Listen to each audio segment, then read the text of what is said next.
Current density bracket में symbol use कीजिए जे।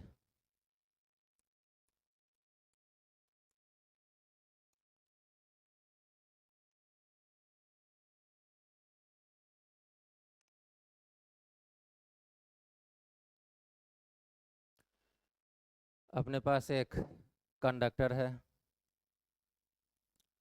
जिसका क्रॉस सेक्शनल एरिया ए मान लेते हैं, और इस कंडक्टर से left to right I amount का करंट फ्लो कर रहा है। कब किया होगा? जब हम इस कंडक्टर के क्रॉस पोटेंशियल डिफरेंस अप्लाई किए होंगे, मीन्स इसको बैटरी से कनेक्ट किए होंगे।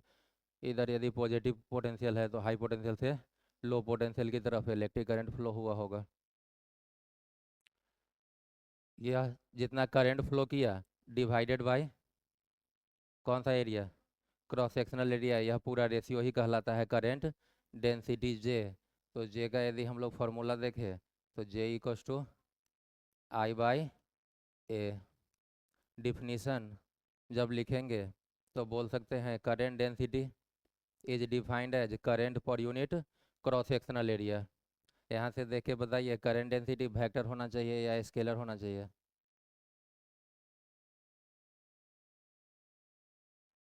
वेक्टर होना चाहिए। करंट क्या है?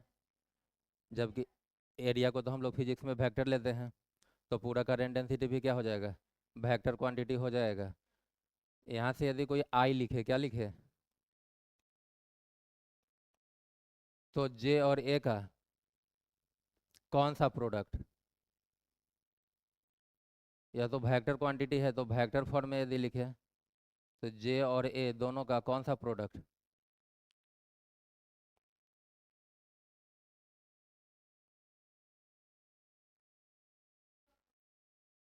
क्योंकि करंट क्या है, तो जब भी होगा तो जे और ए का डॉट प्रोडक्ट। तो करंट का एक फॉर्मूला कल आपके पास था I equals to Q by T. अब यदि कभी करंट डेंसिटी और क्रॉस सेक्शनल एरिया दिया हो तो दोनों का डॉट प्रोडक्ट लेकर के भी हम लोग इलेक्ट्रिक करंट निकाल सकते हैं। एसआई यूनिट देखे करंट डेंसिटी का, तो करंट का एसआई यूनिट एम्पियर और एरिया का ampere per metre square. SI unit हो जाएगा ampere per metre square. Current density जहाँ हेडिंग दिए हैं डिफिनीशन लिखिए, it is defined as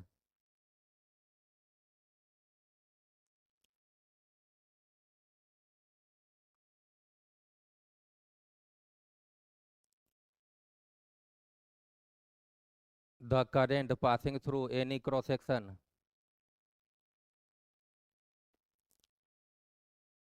the current passing through any cross section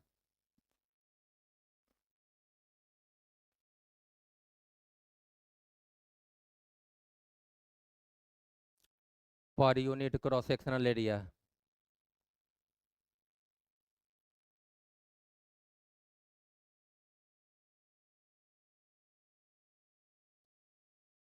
per unit cross sectional area। Full stop देकर के नीचे से that is J equals to I by A और I equals to vector J dot vector A.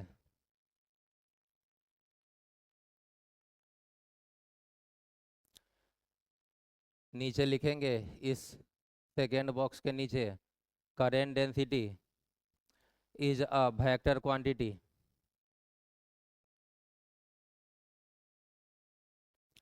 Current density is a vector quantity. Current के बाद density है खुशी। Current density is a vector quantity having SI unit ampere per metre square.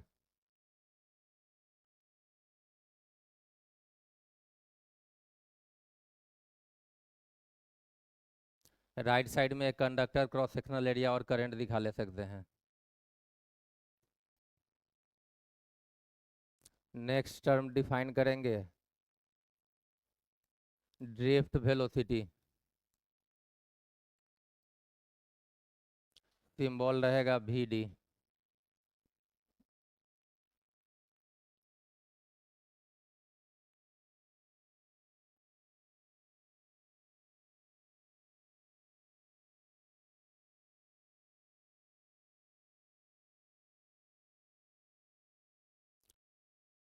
अपने पास एक conductor हो, conductor के पास होता है ढेर सारा फ्री इलेक्ट्रॉन्स, और जब कंडक्टर को बैटरी से कनेक्ट ना करे तो एक इलेक्ट्रॉन यहाँ मूव करेगा, दूसरा कोई इलेक्ट्रॉन यहाँ से इस डायरेक्शन में मूव करके यहाँ पे दोनों का क्या होगा, कोलिजन। कोई एक इलेक्ट्रॉन इधर भागा, दूसरा इलेक्ट्रॉन इस डायरेक्शन में भाग सकता है।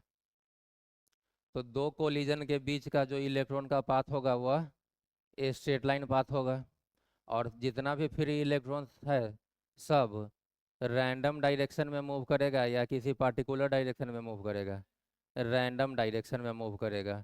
तो जब किसी भी कंडक्टर को हम बैटरी से कनेक्ट नहीं करते हैं उस समय जितना भी फ्री इलेक्ट्रॉन्स है सबका नेट वेलोसिटी या एवरेज वेलोसिटी जीरो माना जाता है। जब भी रैंडम डायरेक्शन हो तो एवरेज वैल्यू हमेशा जीरो। लेकिन इसी कंडक्टर को यदि हम लोग बैटरी से कनेक्ट कर लें, एक तरफ बैटरी का हाई पोटेंशियल और दूसरी तरफ बैटरी का लो पोटेंशियल, तो अब जो भी फ्री इलेक्ट्रॉन्स था वह सब मूव करेगा लो पोटेंशियल से हाई पोटेंशियल की तरफ, क्योंकि इलेक्ट्रॉन तो नेगेटिव चार्ज है और नेगेटिव चार्ज का मूवमेंट हमेशा होता है। लो पोटेंशियल से हाई पोटेंशियल, इस कंडक्टर में low potential end left end है या राइट इंड है, राइट इंड है जो कि निगेटिव से कनेक्टेड है, वह लो पोटेंशियल, और पॉजिटिव वाला का पोटेंशियल हाई रहेगा तो सारा इलेक्ट्रॉन लो से हाई की तरफ मूव करना शुरू करेगा। और इस समय जो इसका वेलोसिटी आएगा उस वेलोसिटी का एवरेज वैल्यू, यहाँ पे जो वेलोसिटी आएगा उस वेलोसिटी का एवरेज वैल्यू ही कहलाएगा ड्रिफ्ट वेलोसिटी। किसका एवरेज वैल्यू? वेलोसिटी का एवरेज लेंगे, वेलोसिटी का एवरेज लेंगे, और एवरेज वेलोसिटी जो रहेगा उसको बोलेंगे ड्रिफ्ट वेलोसिटी। ठीक है क्या? क्योंकि सबका वेलोसिटी सेम होगा या अलग अलग होगा?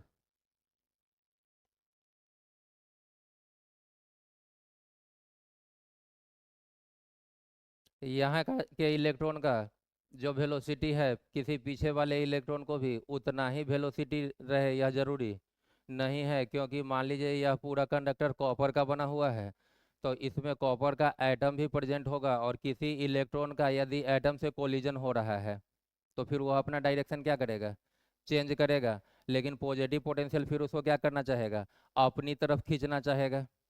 और कोई इलेक्ट्रॉन ऐसा है जिसका कोलिजन नहीं हो रहा है तो उसका कुछ अलग वेलोसिटी होगा, इसलिए सब अलग अलग वेलोसिटी का कौन सा वैल्यू लेंगे, एवरेज वैल्यू। और वह एवरेज वैल्यू जो है वह सबके लिए सेम माना जाएगा, एवरेज वैल्यू सबका सेम माना जाता है, और उस एवरेज वैल्यू को ही बोलेंगे ड्रिफ्ट वेलोसिटी। तो ड्रिफ्ट वेलोसिटी के बारे में क्या बता सकते हैं? तो ऐसा बोल सकते हैं कि जब कभी भी किसी कंडक्टर को हम लोग किसी बैटरी से कनेक्ट नहीं करते हैं जिस समय, उस समय सारे इलेक्ट्रॉन्स का मोशन रैंडम रहता है, और इस केस में नेट वेलोसिटी या एवरेज वेलोसिटी जीरो रहता है। लेकिन जब यह कंडक्टर बैटरी के टर्मिनल से कनेक्ट कर दिया जाता है यदि कंडक्टर के इंड को, तो जितना भी फ्री इलेक्ट्रॉन्स है अब वह मूव करना शुरू कर देता है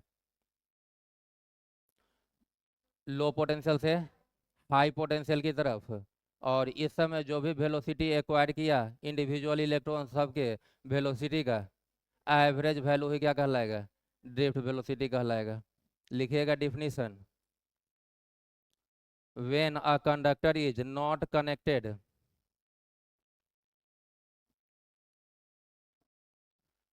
when a conductor is not connected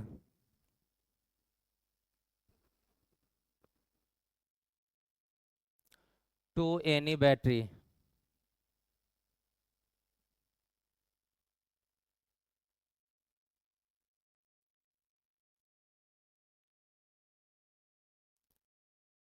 all the free electrons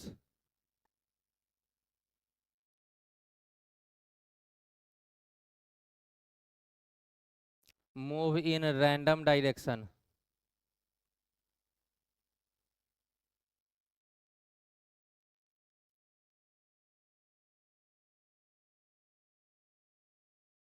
कमा दे करके, but when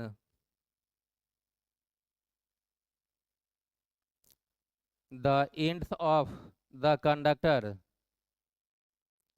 but when the ends of the conductor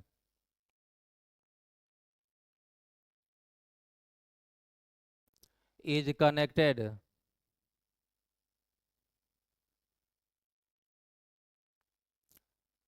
to the terminals of a battery,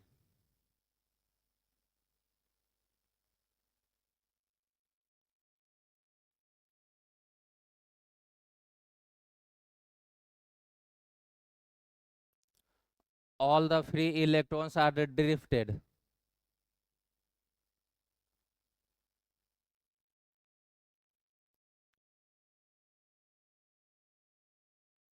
All the free electrons are drifted. Drifted मतलब खिंचाव महसूस होना। Positive या potential, positive plate battery का negative charge particle को क्या करना चाहेगा, अपनी तरफ अट्रैक्ट करना चाहेगा, खींचना चाहेगा, तो ड्रिफ्टिंग का मतलब है खिंचाव। All the free electrons are drifted towards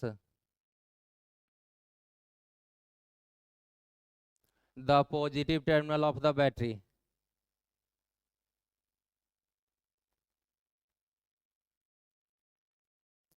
towards the positive terminal of the battery.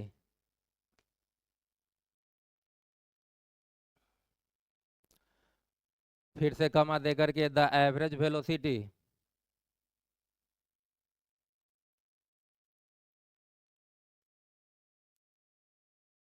of all the free electrons in this condition, the average velocity of all the free electrons in this condition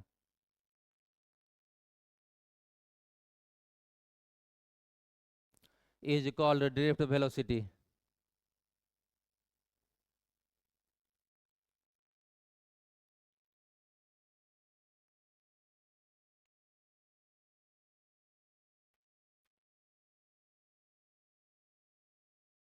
electric field मौजूद है या नहीं यहाँ पे? इस case में electric field मौजूद है या नहीं है? नीचे वाले केस में इलेक्ट्रिक फील्ड मौजूद है या नहीं है? है। यदि हम कंडक्टर के लेंथ को एल बोल ले तो कंडक्टर के अक्रॉस पोटेंशियल डिफरेंस भी कितना भी है? जो बैटरी का पोटेंशियल है वही पोटेंशियल डिफरेंस इस कंडक्टर के अक्रॉस होगा। होगा या नहीं होगा? और यदि कंडक्टर का लेंथ एल है तो इस इंड से इस इंड, पॉजिटिव से निगेटिव की तरफ इलेक्ट्रिक फील्ड का वैल्यू कितना है? भी बाई एल, चूंकि ई होता है minus D V by D R. D V के बदले भी डालेंगे, डी आर के बदले यहाँ से यहाँ तक का डिस्प्लेसमेंट एल, तो इलेक्ट्रिक फील्ड होगा भी बाई एल। तो आप ऐसा भी बोल सकते हो कि इलेक्ट्रिक फील्ड के अब्सेंस में फ्री इलेक्ट्रॉन्स का मोशन रैंडम, और बैटरी के प्रेजेंस मतलब इलेक्ट्रिक फील्ड का प्रेजेंस। बैटरी का प्रेजेंस मतलब इलेक्ट्रिक फील्ड के प्रेजेंस में सब ड्रिफ्ट होगा एक पार्टिकुलर डायरेक्शन में, राइट से लेफ्ट की तरफ। जब बैटरी हम लोग नहीं लगाएं, मीन्स इलेक्ट्रिक फील्ड अब्सेंट रहे, उस समय दो कोलिजन के बीच का जो पाथ होगा इलेक्ट्रॉन का वह स्ट्रेट लाइन पाथ होगा। लेकिन बैटरी अप्लाई करने के बाद इलेक्ट्रिक फील्ड के कारण स्ट्रेट लाइन एटम्स के साथ कोलिजन होगा, तो वह अपना पाथ क्या करेगा, चेंज करेगा। कोलिजन के बाद मान लीजिए वेलोसिटी इधर मिला, तो वेलोसिटी इसको ऊपर ले जाना चाहेगा, फोर्स इसको इधर ले जाना चाहेगा। इलेक्ट्रिक फील्ड यदि ई है तो इस पे लगने वाला फोर्स ई होगा फील्ड के अपोजिट डायरेक्शन में। तो नेट जो पाथ होगा वह स्ट्रेट होगा या कर्व होगा? कर्व होगा, जिसको आप पैराबोलिक या कर्व पाथ बोल सकते हैं। नीचे लिखिएगा,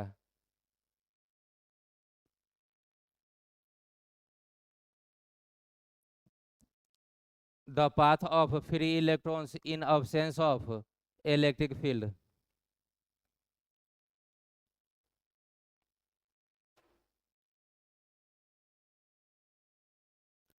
the path of free electrons in absence of electric field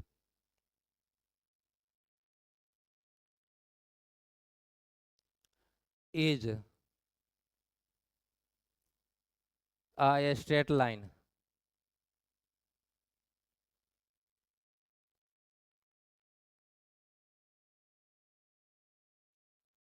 bracket में between two successive collisions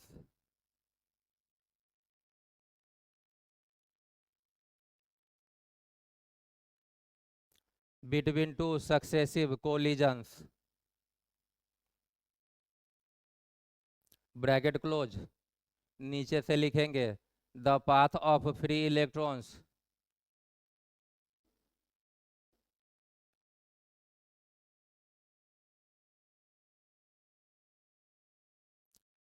in presence of electric field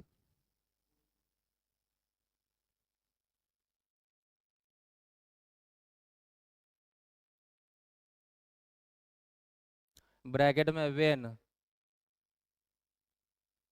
voltage is applied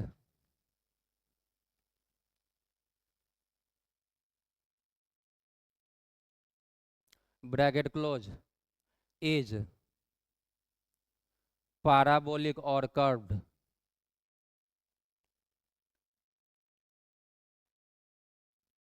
is parabolic or curved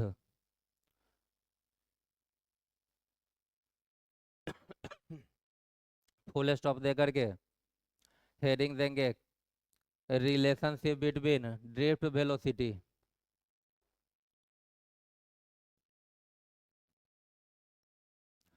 relationship between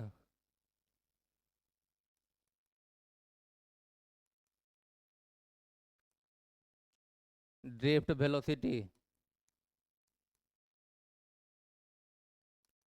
bracket में VD and electric field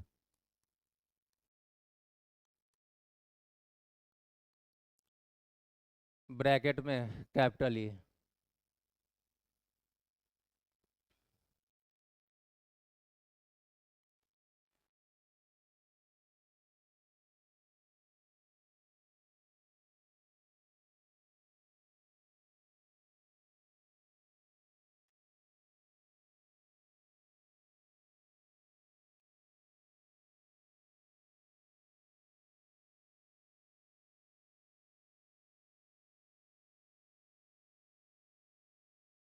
एक conductor है जिसका length L consider कर ले और इसमें applied voltage V है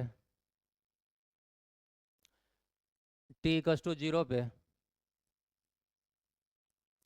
जब आप बैटरी नहीं कनेक्ट किए थे ठीक उस समय जितना भी फ्री इलेक्ट्रॉन्स था उसका एवरेज वेलोसिटी या नेट वेलोसिटी कितना इनिशियल वेलोसिटी को किस सिंबल से डिनोट करते हैं U से तो इनिशियल वेलोसिटी यदि U लिखे इलेक्ट्रॉन्स के लिए तो क्या रहेगा 0 रहेगा बैटरी अप्लाई करने के बाद यदि इलेक्ट्रिक फील्ड E है इलेक्ट्रिक फील्ड E है E V/L के इक्वल होगा अभी उसके मैग्नीट्यूड को E बोल ले तो वह इलेक्ट्रिक फील्ड E इस इलेक्ट्रॉन पे क्या करेगा फोर्स लगाएगा कितना QE Q के बदले क्या रखेंगे स्मॉल E तो फोर्स रहेगा small E into capital E जब भी इलेक्ट्रिक फील्ड E में चार्ज Q रखा जाए तो उस पर फोर्स लगता है QE इलेक्ट्रॉन के चार्ज को Q ना बोल करके E बोलते हैं तो अभी फोर्स बोलेंगे E स्मॉल E अब बात बनाइए कैपिटल E फोर्स लगा और यदि इलेक्ट्रॉन का मास m है तो एक्सेलेरेशन कितना E/m तो एक्सेलेरेशन यदि लिखा जाए तो यह हो जाएगा E/m कि नहीं इस एक्सेलेरेशन को डी एक्सेलेरेशन बोलने की ज़रूरत नहीं है क्योंकि इनिशियल वेलोसिटी तो 0 ही है जिधर फोर्स लगा उस डायरेक्शन में एक्सेलेरेट होना स्टार्ट हो जाएगा और डिस्टेंस ट्रेवल्ड एस यदि बोले तो कितना के इक्वल L के इक्वल होगा 3 डाटा दिया हुआ है इनिशियल वेलोसिटी एक्सेलेरेशन और डिस्प्लेसमेंट, काइनेमेटिक्स का कौन सा इक्वेशन?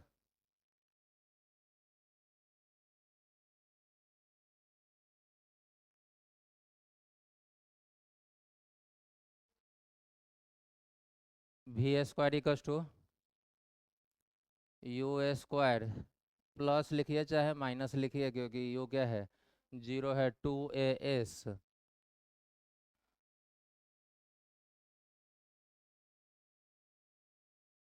और यदि हम लोग सेकेंड इक्वेशन लगा ले AC इक्वस टू UT, तो U तो 0 ही रहेगा।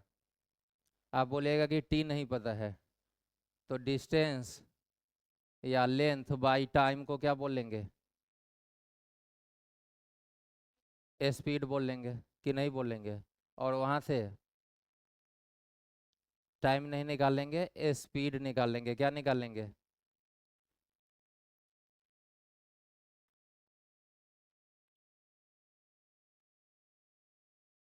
देखिए, यदि काइनेमेटिक्स का सेकेंड इक्वेशन यूज कीजिए, AC equals to UT plus half S के बदले L, U0 तो पूरा UT, हाफ एक्सेलेरेशन के बदले E/m, T स्क्वायर के बदले T स्क्वायर। यहाँ से आया L equals to half E/m into T square. इसमें से एक T यहाँ रहने दे और एक T को नीचे ले आए, तो यह इक्वेशन आपका आएगा L/T equals to EE/2m into T। Displacement by time is velocity, और यह जो हम लोग वेलोसिटी निकाल रहे हैं वह total displacement by total time करके, तो यह एवरेज वैल्यू आएगा। कैसा वैल्यू आएगा? Average value. तो डिस्प्लेसमेंट बाय टाइम को हम वेलोसिटी, और यह एवरेज वाला वेलोसिटी ड्रिफ्ट वेलोसिटी बोल ले, तो यहाँ से यह आ जाएगा ई। इस टाइम को एवरेज टाइम बोलेंगे। क्या बोलेंगे? Average time. सब के लिए जो टाइम है वह सेम माना जाएगा। एवरेज टाइम टी को ही क्या बोल लिया गया? टॉ। या टॉर्क के लिए नहीं है, टी यहाँ पर क्या है? एवरेज टाइम है, डिवाइडेड बाय 2m। तो यहाँ से ड्रिफ्ट वेलोसिटी का इलेक्ट्रिक फील्ड के साथ रिलेशन आ गया, VD equals to E tau by 2m। E tau by 2m। Small e is charge of electron, E is applied electric field, tau is average time, and m is mass of electron। यदि इसी में हम लोग kinematics का second equation use ना करके first equation use कर लेते हैं, V equals to U plus AT, तो U तो 0 ही है, एक्सेलेरेशन क्या हो जाता है? E/m। एक्सेलेरेशन क्या है? E/m। और इस T को एवरेज टाइम बोल ले और इस वेलोसिटी को ड्रिफ्ट बोल ले, तो यहाँ से इक्वेशन आया ई टॉ बाई m, और यहाँ से इक्वेशन आया ई टॉ बाई 2m। यह इक्वेशन और यह इक्वेशन, दोनों ही इक्वेशन ड्रिफ्ट वेलोसिटी का आपका सही है,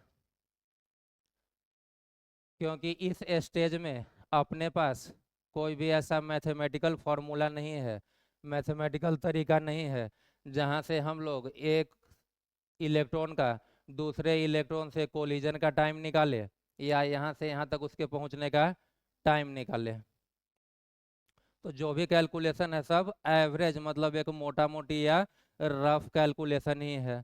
तो आपका equation E tau by m रहे या ई टॉ बाई 2m रहे, कहीं ई टॉ बाई 3m है, तो यूनिट वाइज वह भी गलत नहीं है, क्योंकि यहाँ 2 का प्रेजेंस या 3 का प्रेजेंस ओवरऑल यूनिट पे कोई इफेक्ट।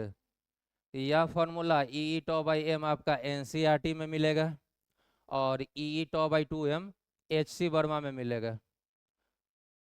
खुद HC वर्मा एक्सप्लेन कर चुके हैं कि यह और यह दोनों में से आप किसी को भी सही मान सकते हो। यदि यह सही तो यह भी उतना ही सही, और यह गलत तो यह भी उतना ही गलत। तो यहाँ से अब बच्चा एक क्वेश्चन पूछता है, सर एग्जाम में क्वेश्चन आएगा तो हम m लेके काम करेंगे या 2m? तो एग्जाम में कभी भी जनरली आपको फॉर्मूला पे बेस्ड क्वेश्चन नहीं पूछेगा कि इस टाइम को, एवरेज टाइम को रिलैक्सेशन टाइम बोलते हैं। रिलैक्सेशन टाइम दे दिया, इलेक्ट्रिक फील्ड दे दिया, ई और एम तो आपको पहले से पता है, और ड्रिफ्ट वेलोसिटी पूछ लिया। और यदि ऐसा पूछेगा तो एक का जो आंसर आएगा दूसरे का आंसर उसका आधा आ जाना चाहिए कि नहीं। तो कभी भी डायरेक्ट फार्मूला पे क्वेश्चन नहीं आएगा। यहाँ से रिलेशनशिप पे क्वेश्चन आता है कि ड्रिफ्ट वेलोसिटी का इलेक्ट्रिक फील्ड के साथ क्या रिलेशन। तो ऊपर वाले इक्वेशन से कौन सा रिलेशन दिख रहा है ड्रिफ्ट वेलोसिटी का? Directly proportional. और नीचे वाले से भी क्या दिख रहा है? डायरेक्टली प्रोपोर्शनल दिख रहा है। तो ई टो बाई एम बोलिए चाहे ई टो बाई 2m, दोनों ही सही है। इसलिए हम लोग ई टो बाई 2m को ही प्रेफर करके आगे बढ़ते चलेंगे।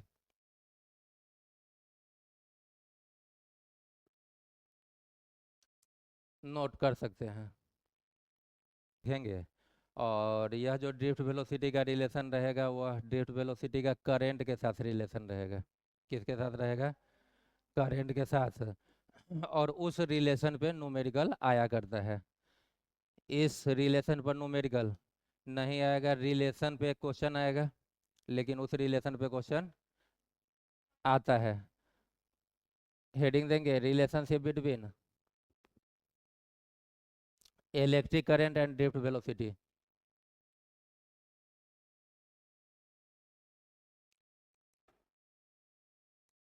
Relationship between electric current symbol I and drift velocity Vd।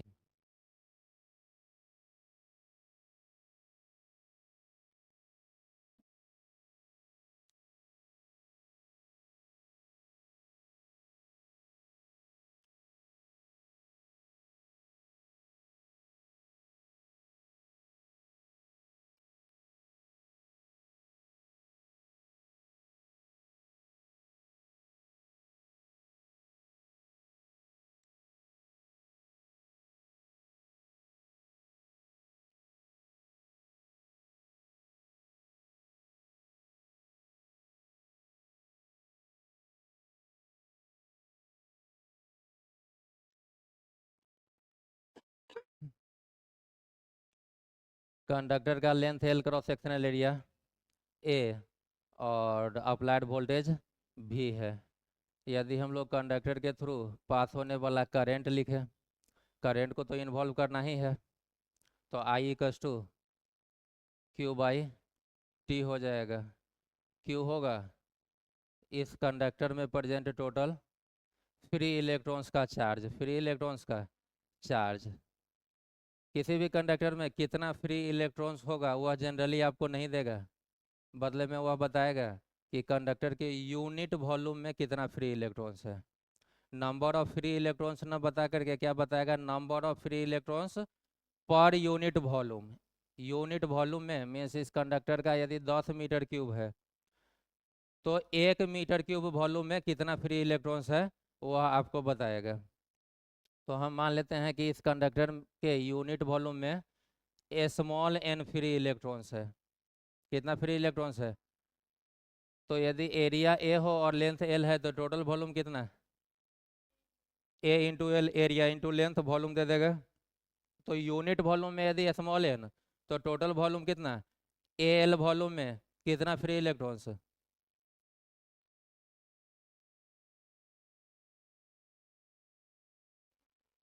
n into AL। Unit pen का दाम 2 रुपया, तो 4 पेन का दाम 2 इंटू 4, जो यूनिट का रहेगा उसमें 4 से मल्टीप्लाई। तो यूनिट वॉल्यूम का फ्री इलेक्ट्रॉन n, तो वॉल्यूम कितना है टोटल? AL वॉल्यूम में कितना है? तो जितना यूनिट का है उसमें टोटल वॉल्यूम से क्या कर लेंगे? मल्टीप्लाई। तो फ्री इलेक्ट्रॉन्स हो जाएगा n AL, जहाँ small n number of free electrons है या नंबर ऑफ फ्री इलेक्ट्रॉन्स पर यूनिट वॉल्यूम है। स्मॉल n, केवल स्मॉल n क्या है? पर यूनिट वॉल्यूम, यूनिट वॉल्यूम का फ्री इलेक्ट्रॉन्स है। और कंडक्टर के लिए यह small n number of free electrons पर यूनिट वॉल्यूम एक इम्पोर्टेंट प्रॉपर्टी हो जाता है। तो चार्ज यदि आप देखिएगा तो कितना होगा, n a l, यह चार्ज है क्या, यह टोटल क्या आया, उस कंडक्टर में present number of free electron का नंबर है। चार्ज लाने के लिए इस नंबर में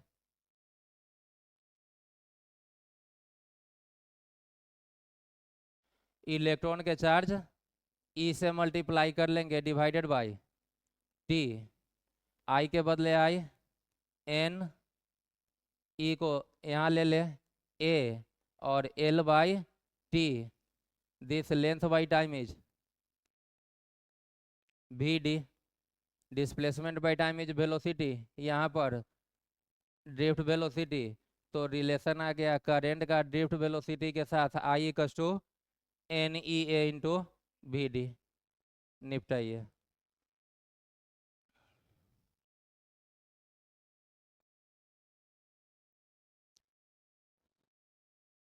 ई से हम लोग परिचित हैं, स्मॉल इज,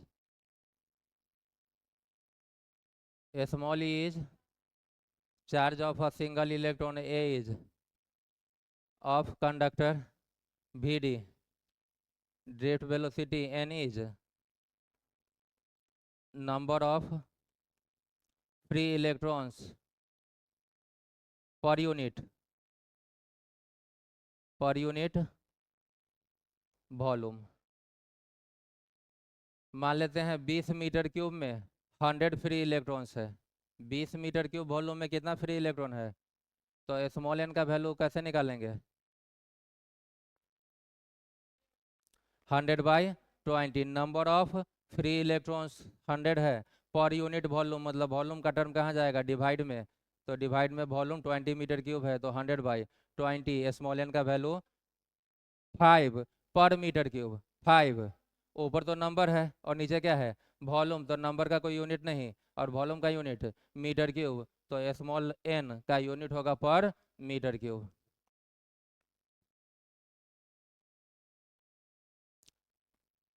नेक्स्ट टॉपिक है आपका Ohm's law.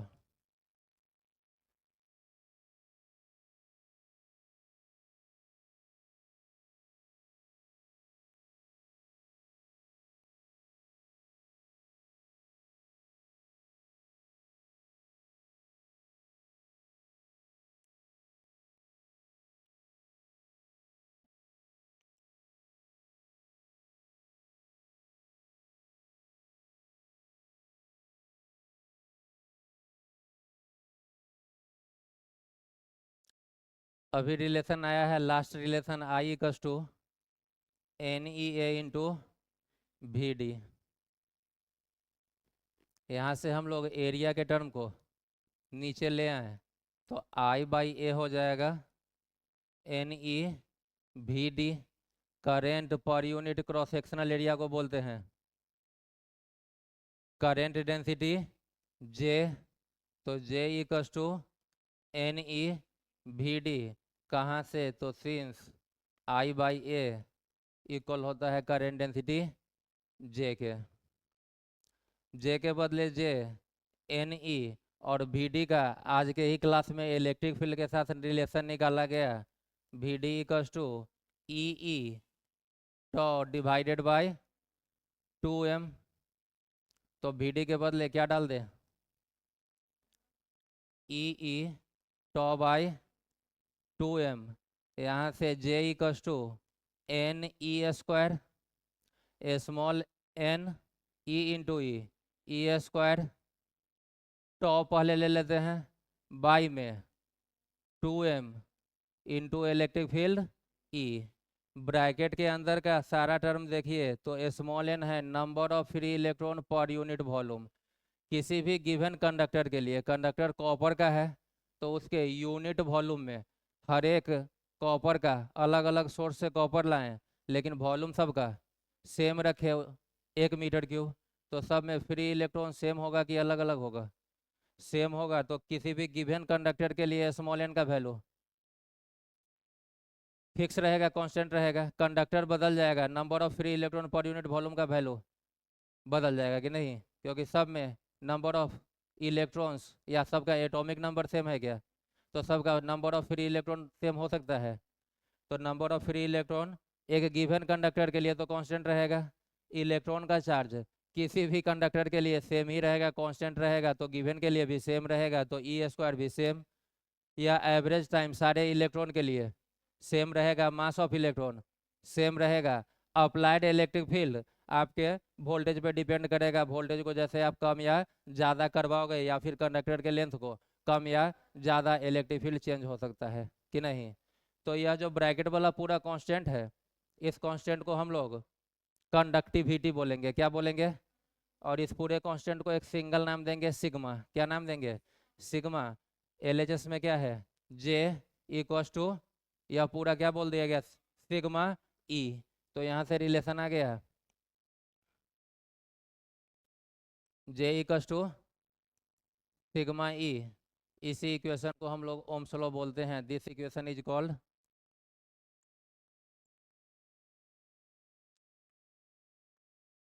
Ohms law, where sigma आपने किसको बोला है? N E square tau divided by 2m को। यदि आप drift velocity E tau by M लेते, ई टॉ बाई, तो यहाँ भी m रहता, हम लोग लिए हैं ई टॉ बाई 2m, तो नीचे में टर्म क्या आया है? 2m। सिग्मा को बोलेंगे कंडक्टिविटी ऑफ कंडक्टर या मटेरियल।